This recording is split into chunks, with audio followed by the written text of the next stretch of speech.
اہل بیت سے دور فرما دیا، اس کا مطلب معاصی ہے، معاصی کو اللہ رب العزت نے اہل بیت سے دور فرما دیا۔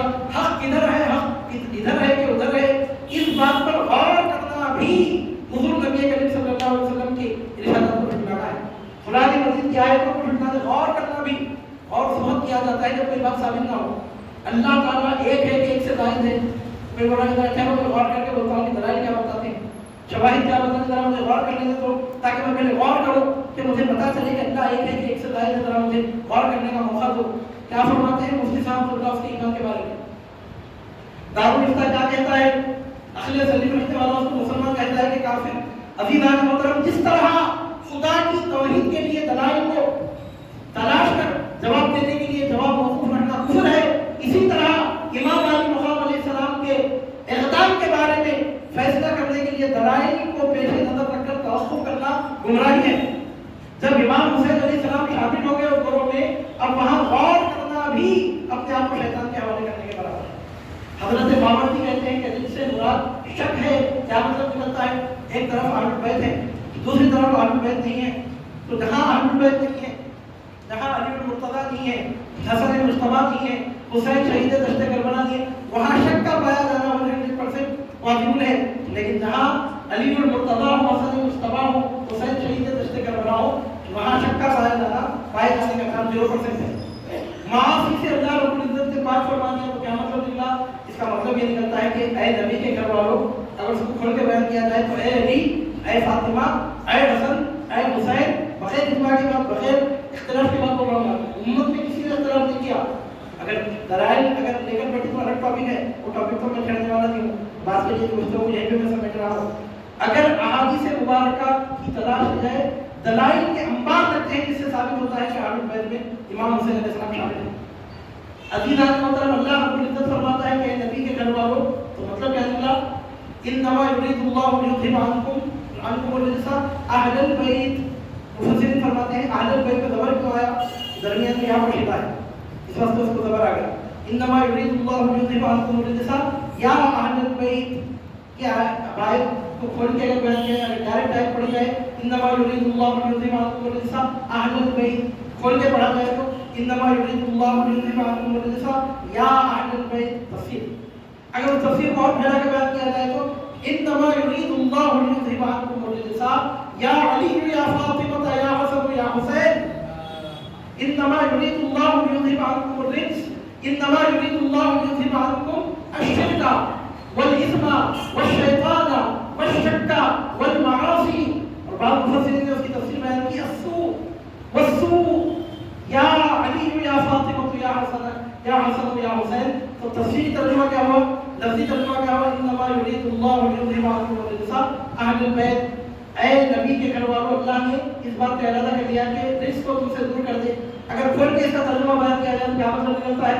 اس کا مطلب یہ نکلتا ہے اے علی، اے فاطمہ، اے حسن، تشریحی ترجمہ ہے اس کا، اے علی، اے فاطمہ، اے حسن، اے حسین، اللہ نے اس بات کا ارادہ کر لیا کہ تم سے اللہ شرک کو دور رکھے، تم سے اللہ خطا کو دور کر دے، تم سے اللہ شک کو دور کر دے، تم سے اللہ شیطان کو دور کر دے، تم سے اللہ معاصی کو دور کر دے، تم سے اللہ سوء کو، برائی کو دور کر دے، وَيُطَهِّرَكُمْ تَطْهِيرًا، ان تمام گندگیوں سے تم کو دور کر کے تم کو خوب پاک اور ستھرا بنا دے۔ یہ اللہ رب العزت کا فیصلہ ہے، یہ اللہ رب العزت کا ارادہ ہے۔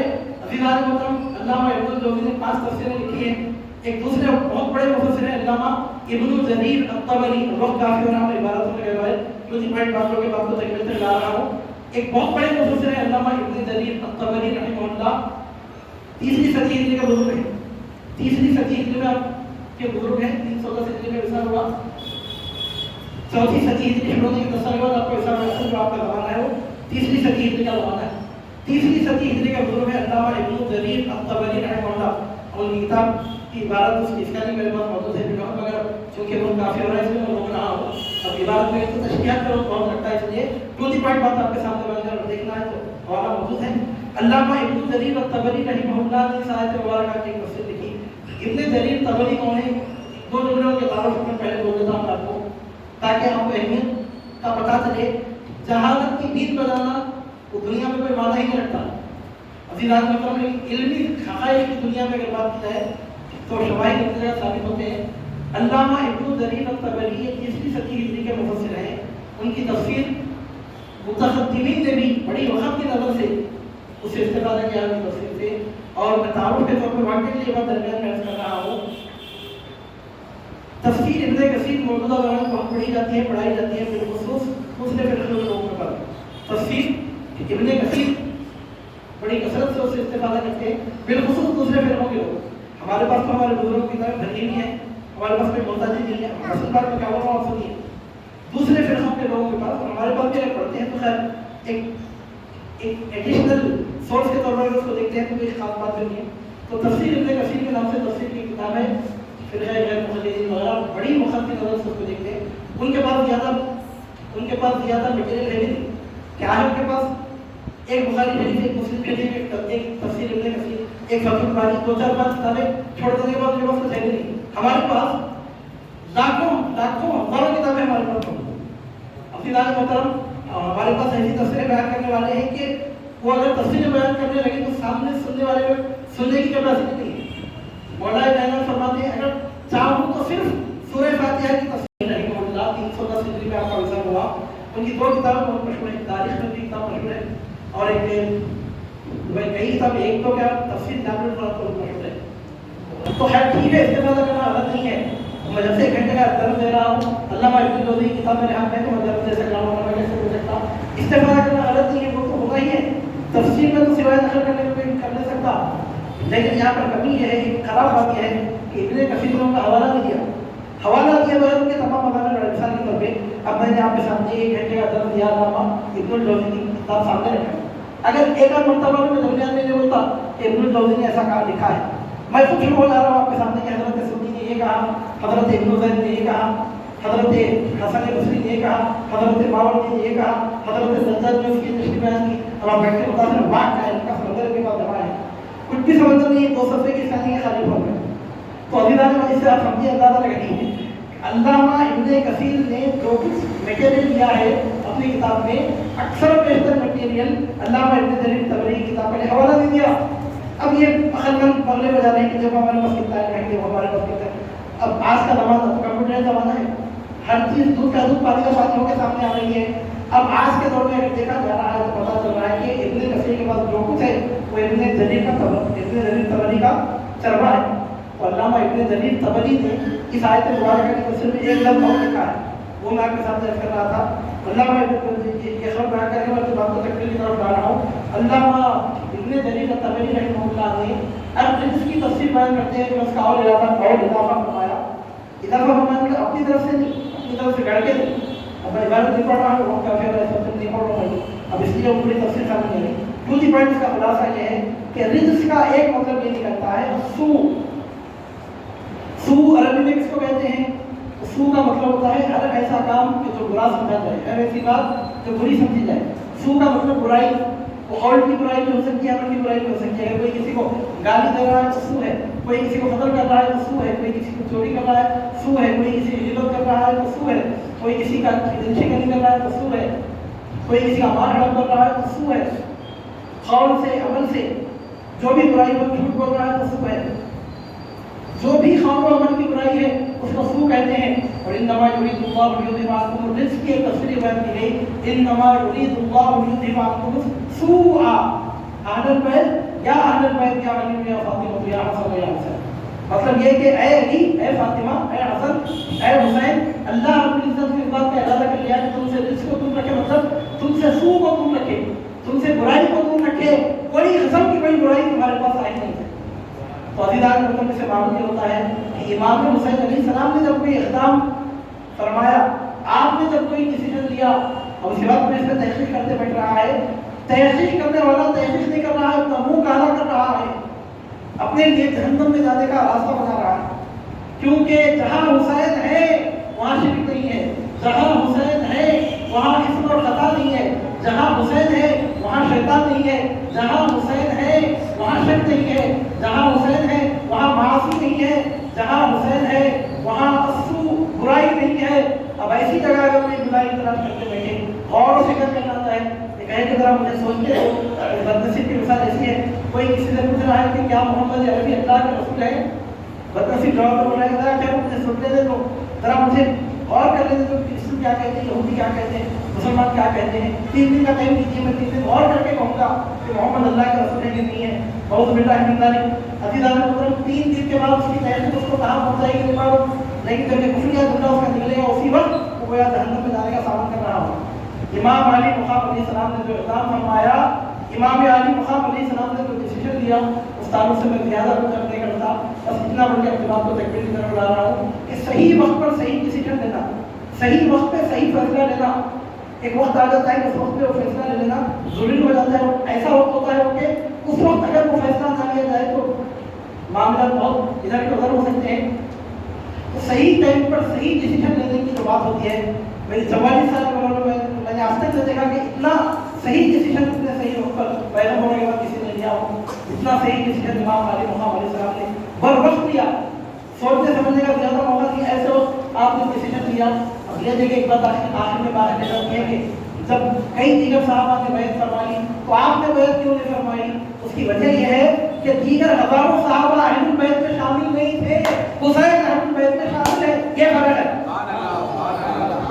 عزیزان محترم دیگر صحابہ نے بیعت کر لی اور حسین نے بیعت کیوں نہیں کی؟ اس کی وجہ کیا ہے؟ اس کی وجہ یہ ہے کہ دیگر ہزاروں صحابہ اہل البیت میں شامل نہیں تھے، حسین اہل البیت میں شامل تھے.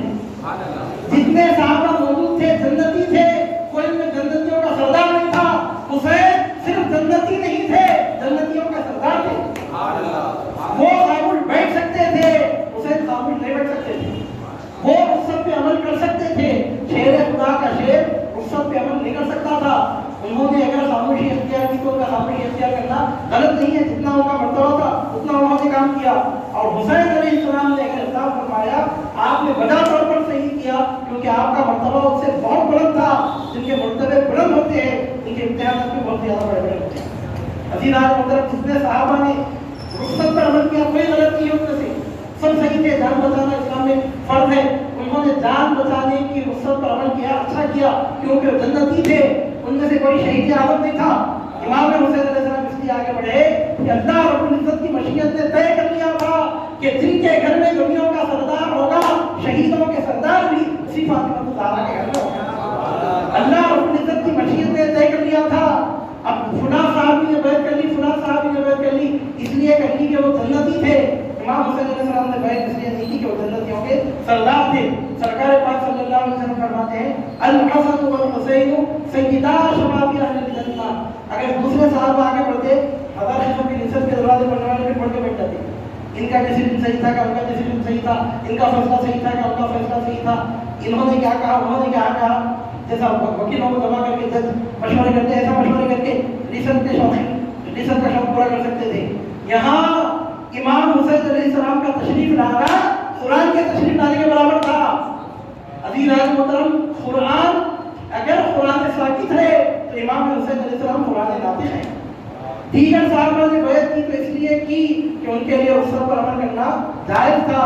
وہ رسول اللہ کے صحابی تھے، قوم کے مقتدا تھے، قوم کے پیشوا تھے، جنتی تھے، اعلیٰ ترین مرتبے کے مرتبہ ولایت پر مرتبہ صحابیت پر فائز تھے. ان کو اجازت تھی. امام حسین علیہ السلام نے رخصت پر عمل نہیں کیا، عظیمت پر عمل کیا. اس لیے کیا کہ امام حسین علیہ السلام کے صبح ہونے کے ساتھ ساتھ قیامت کی صبح تک کلمہ لا الہ الا اللہ کی بنیاد تھی. حسین من دیوانہ من الحسین کی جلوہ گری ہونا تھا. آج سے 1450 سال پہلے 1400 سال پہلے قریب امام حسین علیہ السلام نے جو ڈیسیژن لیا، عزیزان محترم یقین جاتی ہے امام حسین علیہ السلام کا وہ فیصلہ اس قدر نتیجہ خیز فیصلہ ہے کہ صبح قیامت تک کے لیے حق اور باطل کے درمیان لکیر کھینچ دینے کے لیے امام حسین علیہ السلام کا وہ فیصلہ کافی ہے. اس واسطے خواجہ غریب نے کہا، خواجہ غریب نواز نے کہا سردار دست یزید حقا کے بنا لا الہ الا حسین. آج ہم دیکھتے ہیں کہ حسین ایک شخص کا نام نہیں رہا، ایک فرد کا نام نہیں رہا، حسین ایک انسان کا نام نہیں رہا. حسین حقانیت کی علامت بن گئے. حق پرستی کی علامت کا نام حسین ہو گیا اور باطل پرستی کی علامت کا نام یزید ہو گیا. کہنے والے نے کیا خوب کہا، حد ہی نہیں حسین تیرے انتخاب کی، لفظ یزید گالی سے بدتر بنا دیا. اگر کسی کو میں کہوں کہ تو کتا ہے چھوٹی گالی ہے، اگر کہوں کہ تو یزید ہے اسے ادا کرنا بڑی گالی ہے. حد ہی نہیں حسین تیرے انتخاب کی، لفظ یزید یزید گالی سے بدتر بنا دیا، یزیدیوں کو بے نقاب کر کے امام حسین علیہ السلام نے حق اور باطل میں اتنا بڑا فرق کر دیا کہ سلطان الہند خواجہ علی نواب نے کہا حقا کے بنائے لا الہ حسین، کہ کربلا کا جو معرکہ پیش آیا وہ ایک وقت کے لیے نہیں تھا، قیامت تک کے لیے کشمکش جاری ہے۔ ہمارے لیے حق اور ہدایت پر قائم رہنے کا ایک ہی ذریعہ باقی رہتا ہے، یہ ہے کہ ہم اہل بیت کے ساتھ صحابہ کا ادب کریں، اہل بیت سے محبت رکھیں، آل نبی کے ساتھ رہیں، امام علی مقام امام حسین علیہ السلام سے عقیدت رکھیں، آپ کے برادر مکرم، آپ کی والد ماجدہ، آپ کے والد ماجد کا حل سے بلا کے اپنے گلے میں ڈالیں۔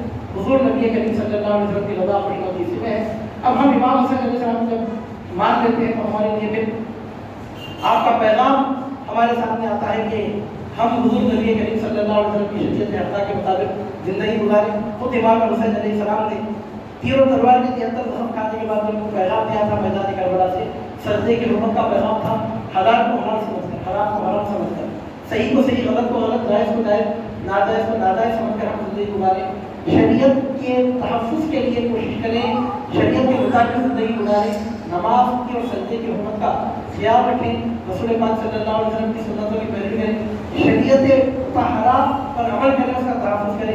یہی پیغام امام حسین علیہ السلام نے میدان کربلا سے دیا ہے۔ تو آپ اور ہم جب امام حسین علیہ السلام کا نام لینے والے اور امام حسین علیہ السلام کی عظمتوں کو تسلیم کرنے والے ہیں، آپ کی محبت کا دم بھرنے والے ہیں، ہمارے لازمی ضروری ہے کہ ہم امام حسین علیہ السلام کے نانا جان کی شریعت کے مطابق زندگی گزاریں، مسجدوں کو آباد کریں، نمازوں کو قائم کریں، باجماعت مسجدوں میں نمازیں ادا کریں، حلال حلال کے طریقے سے زندگی گزاریں۔ اللہ تعالیٰ سے دعائیں پروردگار عالم آپ لوگوں کو سلطان کربلا، شہید کربلا، سید الشہداء، سید الشباب اہل سنت امام حسین علیہ السلام کا فیضان دنیا اور آخرت میں نصیب فرمائے۔ وصلی اللہ تعالیٰ وبارک وسلم علی خیر خلقہ و نور عرشہ نبینا و حبیبنا و مولانا و شفیعنا و سیدنا محمد و علی آلہ